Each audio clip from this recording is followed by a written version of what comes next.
Britney Spears court update, Snapchat changes. and post-pandemic genres. You're listening to The Biztape.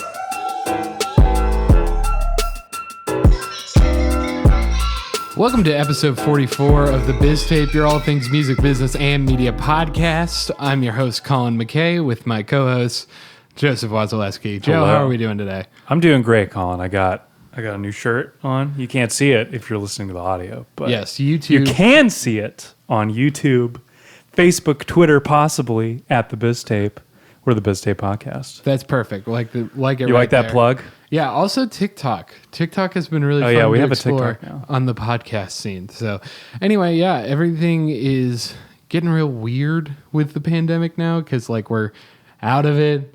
We're not out of it. Like it's very strange. So a Yeah. lot of our stories today are about that weird, In between gray area. yeah, where we're like, we're vaccinated, so we can go do stuff, but it's like, you got to be careful. Because the Delta variant. It's a Delta variant, yeah. So it's definitely weird to navigate for a lot of people, especially, well, first off, let's talk about the families, Joe. Fast and Furious family. Anyway, so family tours. Why am I talking about family tours? Because family tours make a lot of money and they have a very interesting problem because of the pandemic, basically. So first off, I want to give you an idea about how much money family tours make. Because it's insane. Just so we're clear, family tour, I'm thinking Family like JoJo friendly. Siwa. Yes, perfect. Like, okay. Like I'll give you a couple acts. The JoJo Wiggles. Siwa. Yeah, that'd be another one. Do the Wiggles tour? The Wiggles do tour. Wow. They We got have to go some see great- them. They have some great Tame Impala covers, which is the weirdest thing to say in the world, but they do.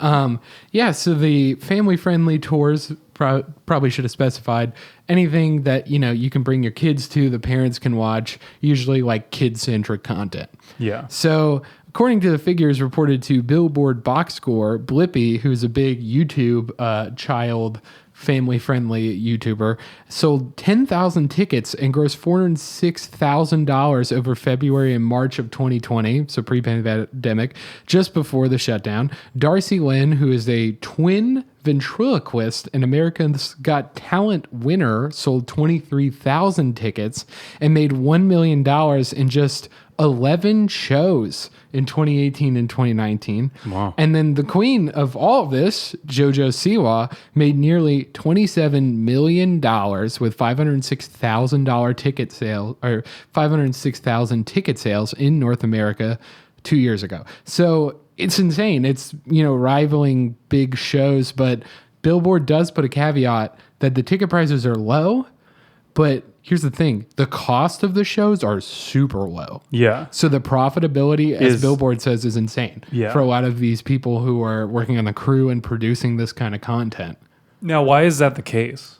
I think its barrier to entry needs to be low because you have to think maybe if you are a parent, you have multiple children, you have to buy multiple tickets, for instance. Mm-hmm. Also, it is family-friendly content, which a lot of it is seen as free in a lot of ways now when it comes to the content that would be on that stage. We're not talking about maybe like an animated movie or something, but like you can go see Blippi's clips, for example, for free on YouTube. Yeah. So it's kind of a hard sell to be like, pay to see this guy live.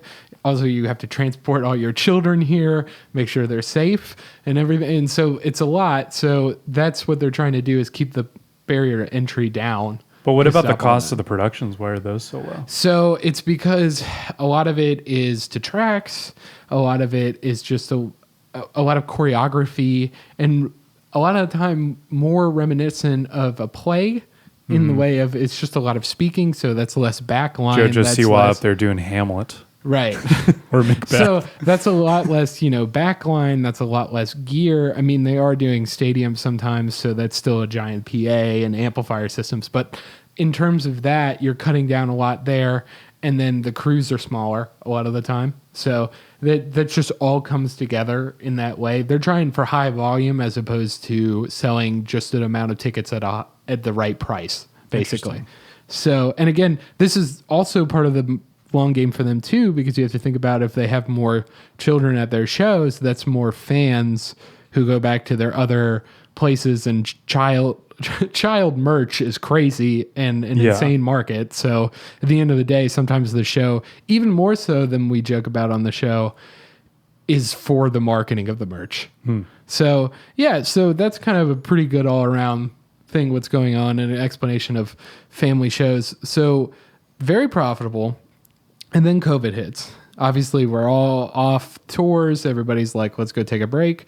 And now we're back. But the weird part about it is that for most under 12s, you can't get vaccinated. So for a lot of these people, it's up in the air about taking their children to these shows, which makes sense. I mean, if you're a parent, one of the things I listed before, which I was talking more about pre-pandemic, is safety, especially if you have a lot of young children that you're in charge of and you're taking them to a show. Then you got to worry about this disease. Yeah. Again, a lot of critics basically were talking about also that, there's a lot of precautions that have been in place, and also the less likelihood for children under 12 to get COVID, but it's a big deal. So we're seeing, quote, some ticket buyers for events later in the year, whether they're thinking about their kids or safety in general, are saying, I'm going to wait till October to see how COVID is going, and I'm not going to buy the tickets in July. And that was Chip McLean, Senior VP and GM of Disney Concerts Worldwide. The best name ever. That's pretty good. Chip McLean? Yeah. That's amazing. And he's making it in. He's the Senior VP and GM of Disney Concerts. So this man's making bank. Mr. Anyway, McLean? That sounds great. Right. So, but he brings up a good point, is that it's fundamentally changed the ticket structure as well. Even more so for family shows because of that vaccine and lack of vaccines available for the under 12. So then we also have a lot of tours that have basically tried to make sure that it's approachable and feel safe to their clientele, specifically toting an NBA style bubble for the crew to keep them, all vaccinated and only with the other vaccinated people, as to not spread the virus by the tour itself, as opposed to the gathering. So that's like one thing that was touted by a lot of critics.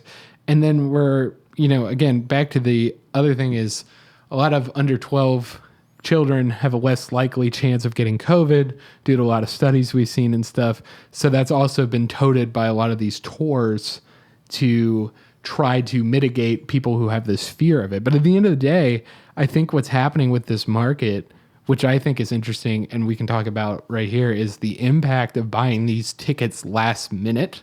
Mm-hmm. And so let's think about it. Like, you're selling tickets, you're a Live Nation, and we're trying to figure out, well, this show might not be doing so well. Maybe we should just cancel the show. We got to bring it. The production costs are low, but they're not zero. Mm-hmm. So if we have more hesitancy to that, should we just cancel it? Or should we have, in the future, because we know people are hesitant about it, should we have less shows planned in general, even before tickets get bought, and maybe take areas and regions and combine them together? So instead of going to, like, for instance, in our region, like a Nashville, Chattanooga, Atlanta, okay, we have one show in Atlanta instead, because we know people are hesitant about this and are saying, well, I don't know, maybe we won't buy the tickets. So that just changes the entire thing right there. That also changes a lot of planning for production. We have to talk about all these techs that are working there. Well, we don't know about the ticket sales yet. And we want to keep this low because that's our business model in the first place, pre-pandemic. Why don't we cut like one of these techs? Maybe we don't need, an extra roadie, that kind of thing. So this is where it gets into interesting territory with this, because shows still exist, but the way going into them is very, very strange to do. Also, we have to talk about children and family shows in general. I mean, underestimating that entire region in my life. Like, I was reading that and I was like, really? $27 million, JoJo Siwa? Yeah, I mean, it's a huge market, especially a lot of these acts when they're living on YouTube too, especially. Like, I mean, it's one of the biggest changes to YouTube, right, was because children, the marketing the marketing to children, yes, and how the FCC regulates it. Exactly, because to be honest, these kids were making millions and millions of dollars, and still some of them are. So it's like it is kind of an untapped like entertainment thing. I feel like I don't know if like the whole entertainment community is really understands the value of it yet. Yeah. Because not only are you having yourself a child star or child brand that is doing particularly well, it can actually transfer to adulthood. I mean, we've seen it with Hannah Montana. Well, it's weird, and like, you know, like you're saying, it is derivative from that kind of Disney Channel starlet or star coming up. But it seems like the game, because of the way social media is, because kids are born into social media, it's younger and younger. Yeah. I think it's always been young ages. I think it's just new medium, if that makes sense. But I understand what you're saying with like, who's the kid on YouTube that like, it's like Ryan's Toys or something? Yes, Ryan's Toys Review. Yeah, Ryan's Toys Review. He's one of the top preferred ads. Isn't he like 7 or something? Yeah. Yeah, so that's crazy to me. That's insane. So like, but here's the JoJo deal. Siwa is like, you know, she's around the age of She's Miley 18, Cyrus I think, right? 18, 19.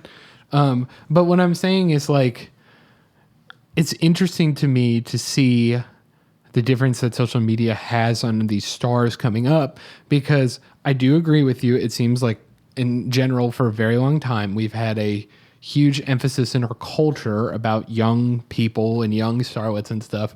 But we've never, for instance, had like a celebrity's baby that was on television. And then we're like, we're going to follow this baby like nationally everywhere. And we're going to follow him from 1 to 2 to 3 to 4. I mean, paparazzi, but not to the same level of exposure, in my opinion, that Instagram provides when people have Instagram for their children, for instance. So these stars are like... Well, it also seems a little strange.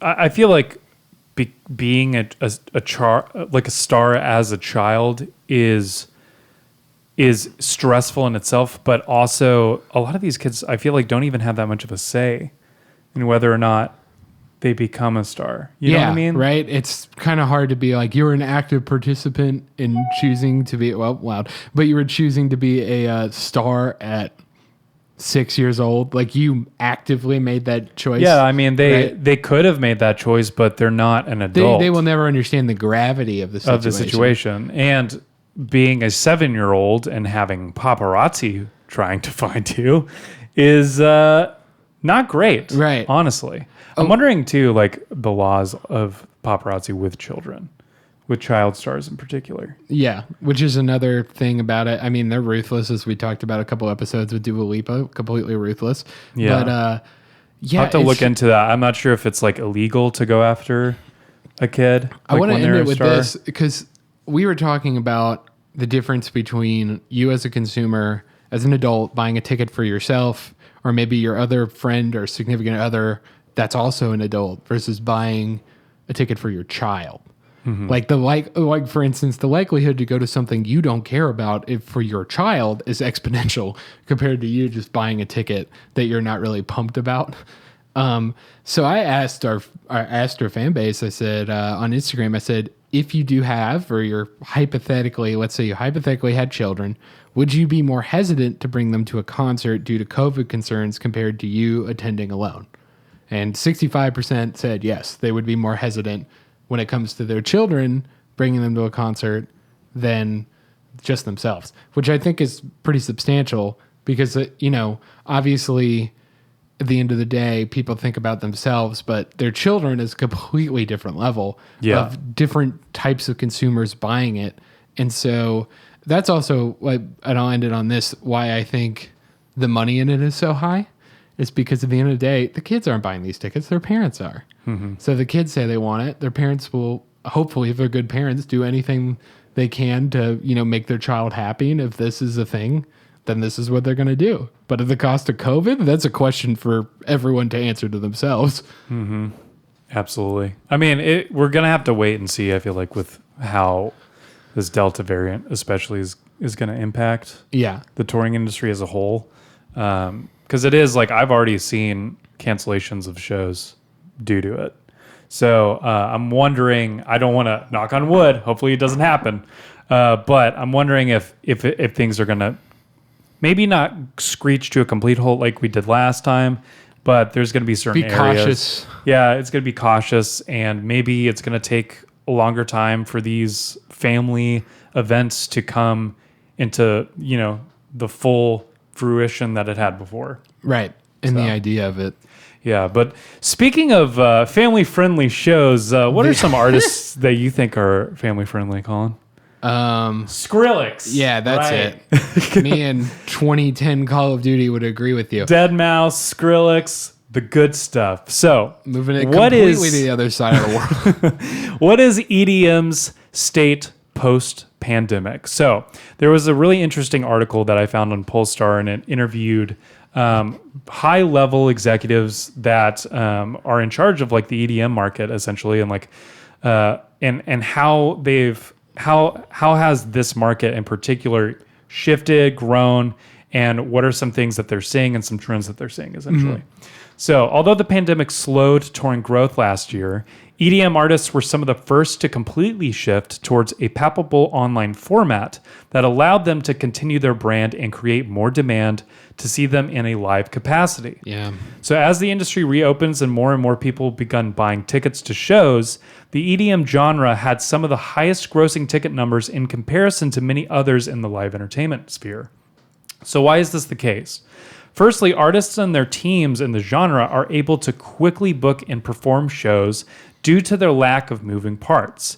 And all of the artists really need is a decent mix, a decent setup, and most dance clubs have the infrastructure to handle a lot more on stage with lighting and imaging and all that stuff. Can I say I've mixed a couple of DJs with a full lighting rig before? It is infinitely easier to do. Oh, yeah. Do they show up with like graphics on hand and stuff? Depends on what kind of show it is. If it's like a show that has a DJ, like it's more of like, oh, a DJ is playing at this club. Like it's an afterthought, then no. But if it's their show or they're literally on the bill, then they do have. That's different. So that's actually interesting you bring that up because the discussion also this came up. It was like hard ticketing versus soft ticketing. So if you don't know what hard ticketing is like when you actually have your own show and you have to promote it, essentially. So like I'm playing at Exit In this night. Here are the tickets to my show. Versus I'm playing Bonnaroo and I have a bunch of other artists and people are just going to show up anyways. That's what a soft ticket is, essentially. Okay. So it came up, and these professionals that they interviewed seemed to agree that hard ticketing is actually becoming more popular as acts begin to build their fan base on the road, as well as the current demand for music. So, as one professional put it, it's hard not to sell out a show these days.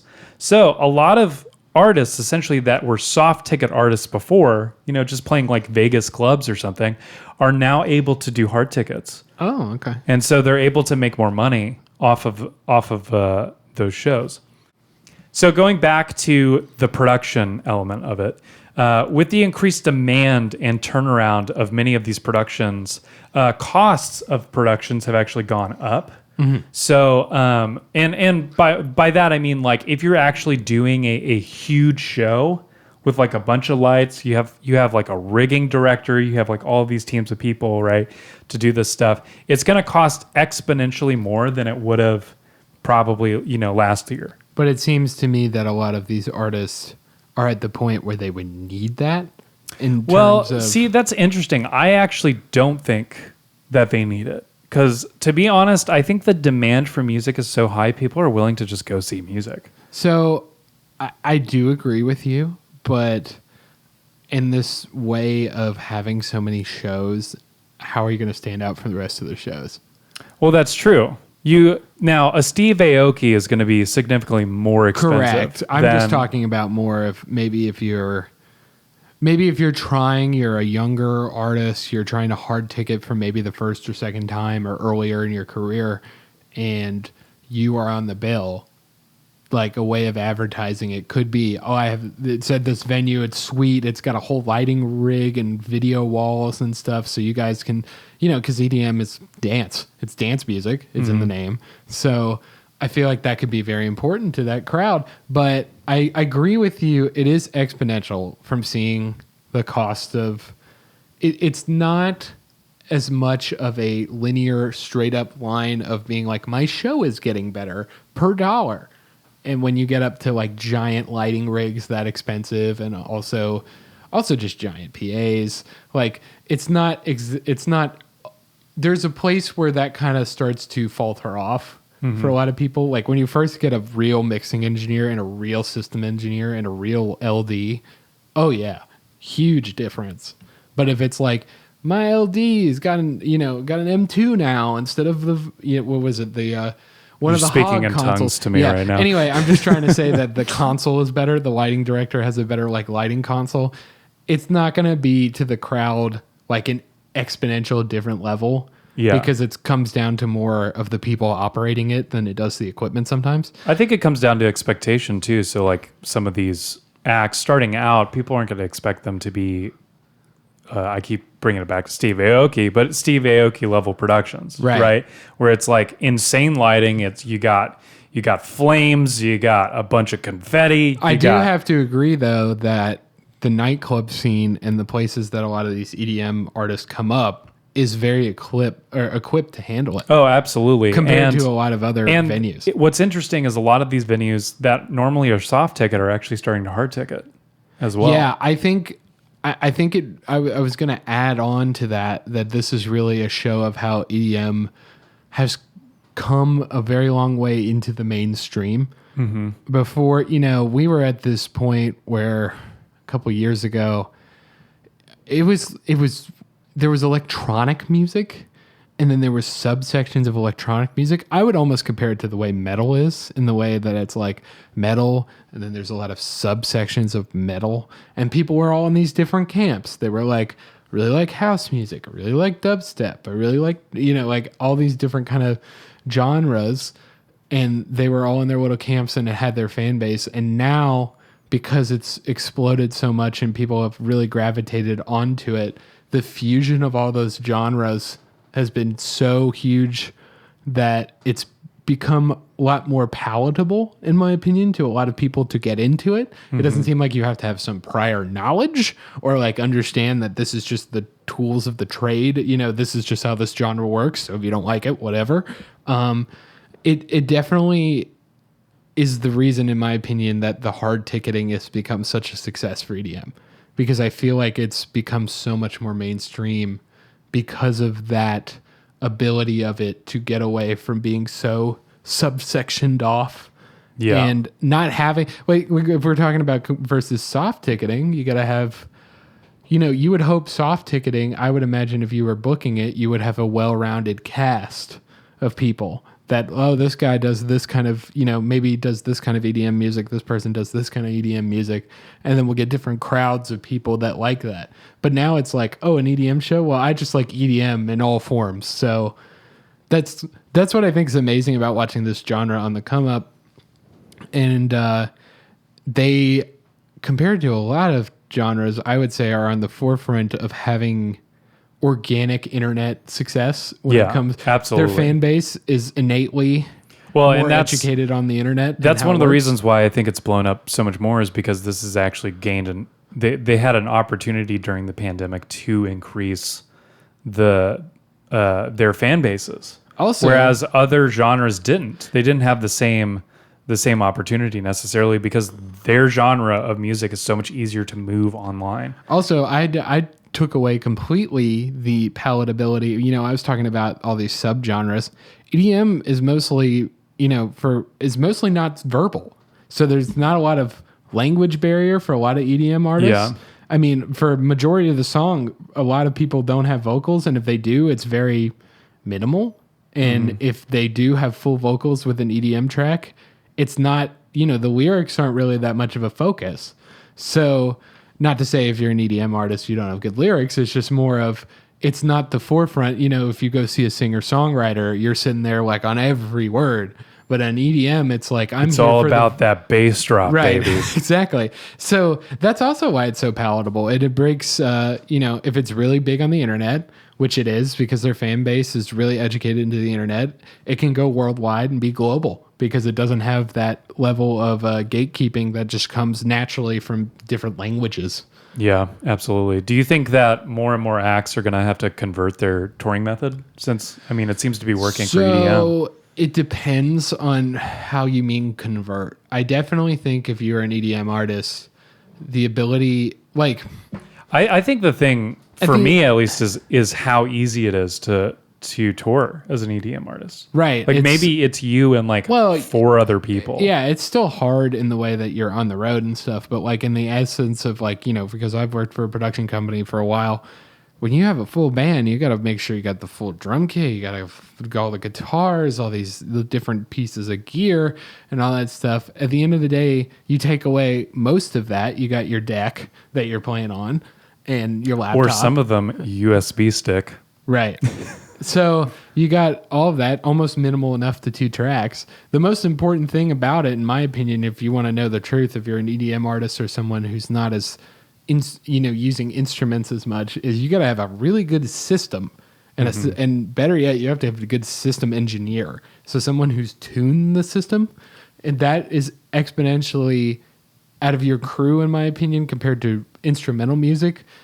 It's still important in instrumental music, don't get me wrong, but that's so much more important because you have a lot of control in the tracks that you have that are mixed to an extent and mastered to an extent.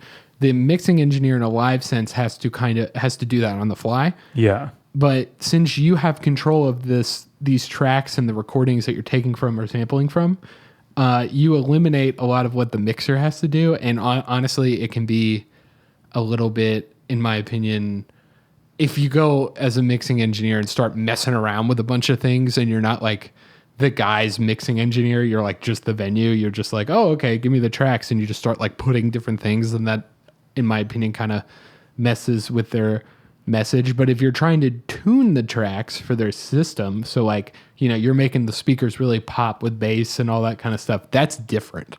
And that's a big difference in EDM. So if you're looking at electronic music, you're an electronic artist or a pop artist that uses a lot of electronic music, I'm telling you right now, the system engineer, whoever that is, or whatever club you're playing at, is arguably the most important thing to your song and the success of it. Dope. Well, Colin, moving on. Yeah, this is weird, but I'm just going to open up with it. You know how we joke about Snapchat every single time we talk about this podcast for some reason? Yeah. It's doing pretty well. Damn. I think there's a big change that's happening. And I think... Like a bad change? I don't think it's a bad change. I think it's a different change. That's what they all say. And here's why. I think it would be bad in the short term, and that's why a lot of the CEO talking about it that I'm going to read is phrased away, and I'll guide you through that. So first off, what do I mean by Snapchat's doing really good? The company made $982 million in quarter 2, and it's reached 293 million daily active users, which is very big. But the important part about it is that that's a 116% increase in revenue and a 26% increase in users. Wow. Which percentage-wise is really big. Also, they have decreased their net loss, which they had a net loss before of 326 million in the previous year, and now it's at 152 million. So they've halved that. Yeah. An important distinction that I have to put in this is while the number of users viewing content on Snapchat has increased, time spent watching user-generated content has decreased year over year. And this is like my pinnacle thing that I think is going to be the changing part of Snapchat, is that Snapchat, I think, is changing more towards content that's brought to the platform versus user-generated content in the way that it started. And are you talking so user-generated content for this is if I send you a snap of me and I send it directly to you. You send me a foot pic. Right. Like you normally do. Right, exactly. So, foot pic, I send it, and then you view it. That's user-generated. It's my foot. Anyway, content in terms of on Snapchat is when you go over to the stories and it's all that stuff that's like Bahad Bahabi's original channel and Philip DeFranco's original thing. And that's content that's put on the platform. And so I think this is a very important distinction to lay out as how Snapchat's changing their model. And I think the problem with that is that advertisers will see it as a less interactive and growing base because Snapchat, in my opinion, is driven by users getting more users on the platform. And you'll see what I mean when the CEO talks about it. So the CEO basically said he thinks this pattern is mostly due to the pandemic lowering the amount of content people wanted to create or snap and due to them being inside, which I think is true. But now due to restrictions being lifted, Snapchat is, quote, cautiously optimistic they will lead to increased time spent watching stories from friends as the world begins to open up. Cautiously optimistic. You see how that is put there, in my opinion, to try to be like, if we're not right about this, we can then don't pivot. blame us. Yeah. So also interesting to note, which I think is important, we'll talk about, is Snapchat claims they have not been really affected by the Apple privacy setting changes that allow Apple users to opt out of many types of different data collecting, which is important if you don't know, because these apps, especially any social media, which I would qualify Snapchat as social media, it is driven by that data collection and using it to have advertisers target you and other people in different demographics. On a positive note, Snapchat is predicting in Q3 a 50 to 60% increase in revenue and to reach 300 million users. So yeah, that's my main theory, is that I really think that they are going to end up trying to transition to a creative, like, content platform, and that the snapping part of it will go down. But in the short term, I think that scares a lot of investors and advertisers because it makes it look like the app is going down in terms of users, new people, meaning if you bought an app on Snapchat, there's less people coming to the app because they're not attracted by their friends on the app. And then there's going to be less people in total to view your ad. Yeah. So that's pretty much my theory about that, but I think that they kind of understand that, which is why I draw attention to cautiously optimistic. Yeah. Because I think they want to keep that door open unless they want to pivot, which is different, but also opens up the platform a lot to content creators as opposed to people like you and me in terms of just like wanting to be on the platform again if you're going to get views on Snapchat. Now, it's going to be risk to you because I think, again, that the way people get attracted to Snapchat currently is that your friend is on Snapchat or someone you know is on Snapchat and they want to send you a snap and they tell you about it. Yeah. Or, you know, if you don't know if you know what Snapchat is, you get more attracted to it again because your friends are using it. But having that created content, it's going to be interesting to see what they dig deep more on, because that could be more opportunity for creatives to come on the platform, and kind of like what Netflix has to do in every other streaming service. They might have to up their content game if they focus on being more of a content company, and so people are more attracted to it. Yeah, I think so for sure. You hit it on the nail on the head where it's a lot of, I feel like the vast majority of people aren't there necessarily to be entertained.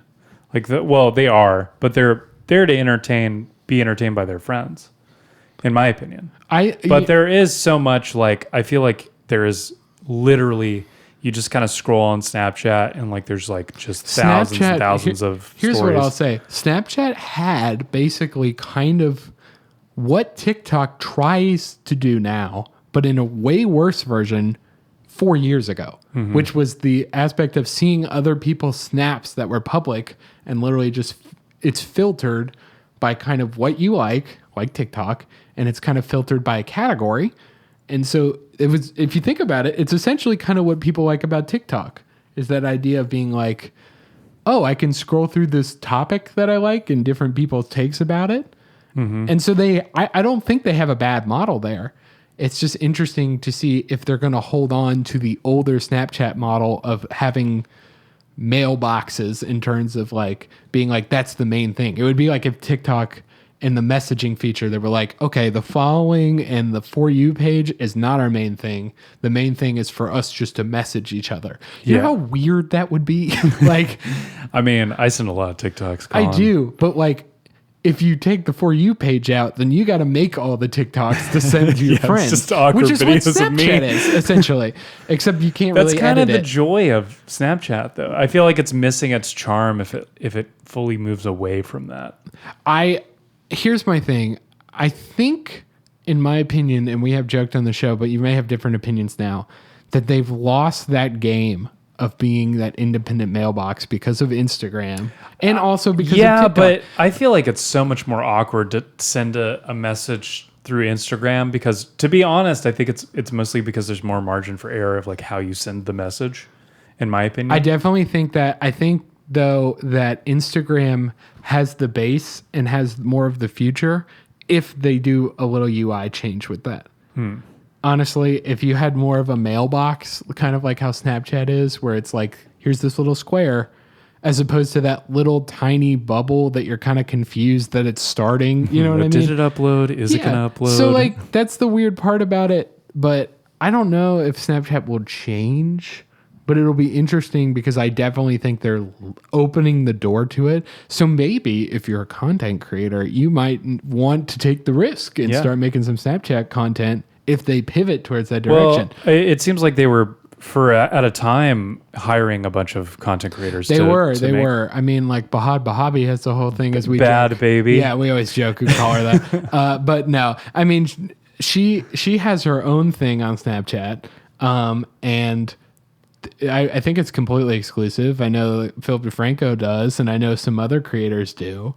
So they were trying to buy it for a while. Yeah. It's just going to be interesting in the same way that TikTok now has the whole creator fund thing, and they're really trying to get people to be creating all this engaging content. If Snapchat will be like, we're changing, kind of like what we talked about with Instagram, where they were like, we're not a photo company anymore. We're a video company. I wonder if they'll do that, except they'll be like, we're a creative, like, pre-planned created content company. Yeah, I guess. Not a user created content company. But I mean, the created content on Snapchat is it literally feels like I'm in a grocery store and looking at tabloids. It's literally tabloids. So that's why I'd say they'd really have to figure out what they could do on their platform to make it kind of more TikTok centric maybe, and have like that kind of organic nature to it, or they're just going to have to polish the crap out of it. But I'm afraid that if they polish the crap out of it and they still have the format of Snapchat and vertical, if this sounds familiar to you, it was called Quibi and it failed into the night. Like, that's what it is. Pour one out for Quibi. Right. So that's what I'm talking about. So we'll have to see if Snapchat actually, they're doing well, and it seems like they're doing well from the created content. So it's going to be interesting if they double down and pull an Instagram and go, we're changing our whole business model. Yeah, I don't know. I feel like they're on the right track, so hopefully they wouldn't switch completely. Yeah. But we will see. Well, moving on, a little update to the Britney Spears story. So we got some tea here. So Britney's new lawyer, Matthew Rosengart, has submitted a 120-page petition to Los Angeles Superior Court Monday that argued that Jamie Spears, Britney's father, needs to be removed from her financial affairs immediately. He does. Just throwing that out there. Yeah, in the document, Rosengart stated that Jamie profited handsomely from his daughter's income by laying out some of the elements of what she has earned money from. So according to Rosengart, Jamie took a percentage from her 4-year Las Vegas residency as if he was her manager or agent, even though he doesn't hold these roles. And another claim is that he took 1.5% of gross revenue from the merchandise earnings in Las Vegas, which is $2.1 million, and that he took 2.95% commission for Britney's Femme Fatale tour in 2011, which is equatable to $500,000. He has also been paying himself $16,000 a month and which is $2,000 more than his daughter receives, plus $2,000 for office expenses. So Rosengart has also said that Jamie brought in multiple expensive teams for his own legal representation, even though Britney has paid for all of it. One firm, Holland and Knight, charged the estate $1.3 million from October 2020 to June 2021 to represent Jamie. So, Colin, how are you feeling about this? I mean, is this not a good enough example to get this man at least not to be her conservator? We can have, I don't think she should be in a conservatorship, but at minimum, her father should not be the conservator. And we talked about that a little bit with our guest Rachel Gutman a while ago. But this is even more evidence. Also, if you want an example of what I was talking about how expensive merch is, 1.5% of sounds that merch so tiny. Sounds so tiny, and it was $2.1 million. Yeah. That means that's upwards of $200 million in just merch. Yeah. Which is it's insane. Is crazy. And so, well, I think my biggest thing is he's getting paid monthly more money than she is. Yeah. And it's like plus the office expense. I know what argument he's going to go down to. He's going to go, well, I have to administer her estate. I have to do this. I have to go places. She doesn't really. I have to take care of her and do all this stuff. And I go, yeah, okay, but it's you're her father. Money. You're her father. You're trying to take care of her out of love, not for the paycheck. Yeah. So. That's kind of what I'm feeling with this. Again, they did hit it right on the nail. This is what a manager basically would do, or an agent. And so, I mean, we've talked about it on the show before. A manager can have upwards sometimes of almost to 10, sometimes 15, 20% of someone's gross revenue for an amount of years. But guess what? The manager is in charge of their career. Yeah. It's in charge of mapping it out. Just because, you claim that you're getting Britney there and back does not entitle you to 1.5% of the gross revenue of merch from that, because you didn't have any participation in that. Some other team probably did put that together. From what I've been reading, it seems like they haven't even been in the same room for over a year.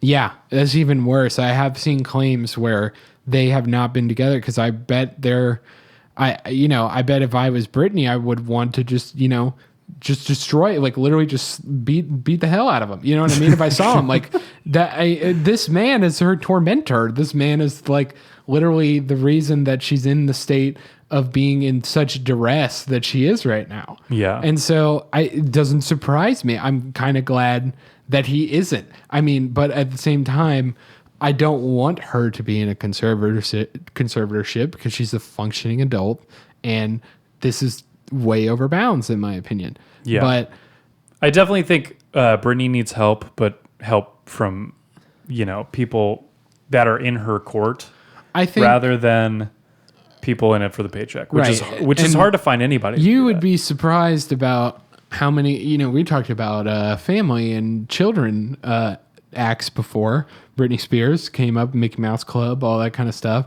Same deal. You'd be surprised how many parents change their tune and change how they, show affection to their child and how they treat their child based on the paycheck that child's bringing home. Yeah, because now it's not a kid; it's a workhorse. Right. It's their way out of there, or something. You know what I mean? So I feel terrible about this.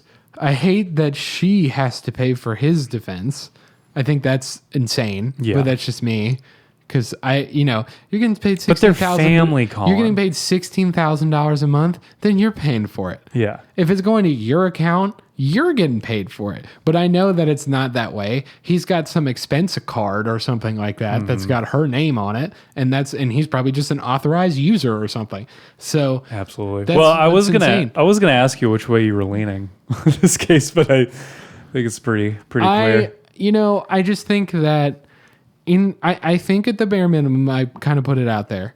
I do not think her father should be the conservator at all. At bare minimum, if this trial ended tomorrow, I think that's what should be. I think she needs, if she was still in a conservatorship and the court deemed her in a conservatorship, she needs someone who's trusted and honestly a business manager who has experience in conservatorship, who is, takes their fee, is legally bound to take a certain amount of fee, and that's it.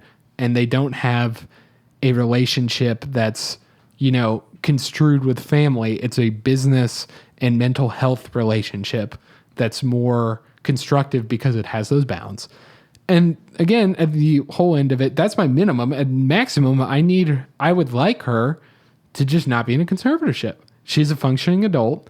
I think she can handle herself. At least give her the chance to. Mm-hmm. I don't think at least, again, we've talked about it with Rachel Gutman, a previous episode, is we don't know everything, and I believe that. But from the way in the outside, it's pretty hard to misconstrue that this grown woman cannot take care of herself.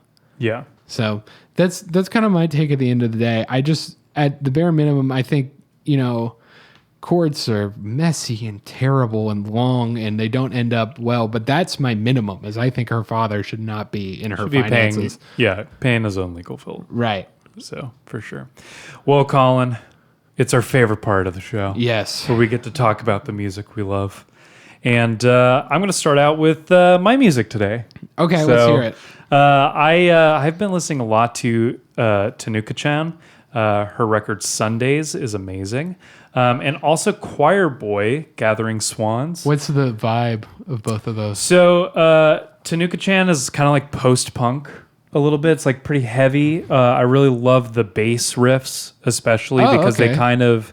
They're very like fuzzy and like in your face, but it, like really like big muff pedal all the way. Yeah, absolutely. And but like the melodies of the guitar and her vocal melodies really mesh well with it. Okay. And then Choir Boy he kind of sounds like a choir boy, but he also does a lot of like 80s themed kind of style. So it's tasteful, right? It's not like.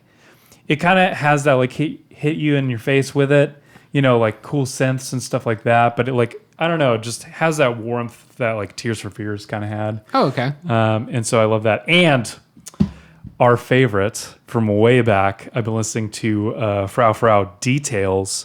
You remember that song Let Go? I don't think so. I'll have to check it out again. Okay, I wish I could play it. I wish we wouldn't get DMC right now. They deserve to get paid, and I don't have the money to pay them. So. Yeah, that's true. But great song, great record. Everyone should check it out. So I've been on my dad rock shit as always. So I'll give you one of those for my listeners because I know you always want those, right? Now, one I've been listening to that I forgot about because I was rewatching the show Freaks and Geeks, and I remembered it, and it's from Billy Joel's 52nd Street record. It's called Rosalinda's Eyes, which I think if you listen to it, what's interesting about it is the space, which is like not as common in some music that's, especially popular music, because that record was very big for Billy Joel. But the space of like the actual perceived like how big everything is and the length of difference in note to note is just very strange and not seen anymore, which is what I like about it. But it's a straightforward like little love song. And then I've actually been listening to another podcast I enjoy, which is Tiny Meat Gang. But I was like, I need to check out their music because I never listened to their music before. If you guys know Cody Coe and Noel Miller from YouTube, you may know who I'm talking about. But I was like, I need to check out their music because I like, one of my favorite things is to listen to bad music. But I was pleasantly surprised at how great their music is. And they like do it so effortlessly. It's mostly rap and, it's just really good, well done together. I really like their new song "Daddy" with Quinn XC. I think it's XCII, and it's just really funny. And if you guys have listened to the show for a long time, I really like funny kind of songs that just poke fun at everything. And the whole song's premise is literally, I'm not. They said I changed my bio from daddy to father because that's my vibe. It's not daddy, it's father, which I think is so funny. But yeah, they got a lot of good ones. You also may know the Walkman, which was huge on TikTok for a minute. And then it's so funny if you look up the videos, which the music videos are really good for him. But if you look up the videos, it's just full of people going, I never knew this was Cody and Noel who did this song. And it's just weird to think about. Those boys are very multi-talented and they do it really well. And honestly, it comes down to production. So I think whoever's behind the scenes on that, it might be some for Spock. I don't know. Well, Cody made a lot of the beats himself in the beginning. But yeah, but it's really well mixed too, which I, enjoy as an engineer myself. And so that's the thing about it. It's like, if you have a really like catchy song and then it's really well mixed and really well produced, then it kind of doesn't matter like what's going on in the song as much. If it's like, oh, that word was weird or something like that, like it's like, no, it's just great on its own.